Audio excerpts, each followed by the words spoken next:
Salut mon ami, et aujourd'hui nous allons apprendre une nouvelle expression familière en français qui est l'expression ça cartonne. Mais attention, la différence c'est que tout au long de cette vidéo vous me verrez en train de parler français avec vous. Mais attention, n'ayez pas peur car ici en bas vous aurez les sous-titres en portugais pour que vous ne soyez pas perdus. Et donc, allons-y. L'expression d'aujourd'hui, c'est l'expression « ça cartonne » qui vient du verbe « cartonner » et qui veut dire donc mettre dans du carton, emballer dans du carton. Mais attention parce que ça n'a rien à voir avec l'expression que nous utilisons couramment au langage familier « ça cartonne ». Et qu'est-ce que ça veut dire donc « ça cartonne » ? Et pour comprendre l'expression, on va retourner un peu à l'arrière.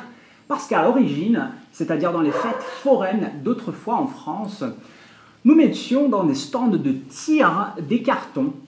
Et donc, si jamais on réussissait à faire tomber ces cartons-là, on gagnait quelque chose. C'est de là que vient l'expression, donc ça cartonne, et ça veut dire avoir du succès. Ça veut dire réussir quelque chose. Et en portugais, l'équivalent, ça serait de dire bombar, par exemple, hein?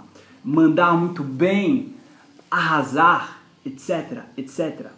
Donc, pour que vous compreniez maintenant comment on utilise donc l'expression dans une phrase, voyons donc une phrase à titre d'exemple. Est-ce que vous avez vu les notes des enfants à l'école? Je suis très content, ils cartonnent à l'école. C'est-à-dire que les enfants, probablement, ils ont eu de très bons résultats à l'école, c'est-à-dire qu'ils ont eu du succès à l'école. Ils ont réussi leur examen à l'école.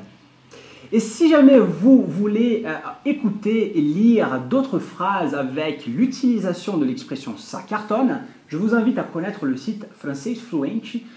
Et là-bas, vous pourrez donc voir et connaître d'autres phrases avec l'utilisation de cette expression et d'autres expressions aussi. Je vous laisse le lien ici en bas si jamais vous regardez la vidéo sur YouTube et ici au-dessus si jamais vous êtes sur Facebook. Si jamais vous avez aimé ce format de vidéo, je vous demande de laisser j'aime parce que comme ça je saurai qu'il faudra donc que je continue à produire d'autres vidéos avec ce format-là pour vous aider en fait à comprendre de plus en plus le français parlé. D'accord? Écoutez, je vous dis à la prochaine, um grande abraço e até o próximo vídeo.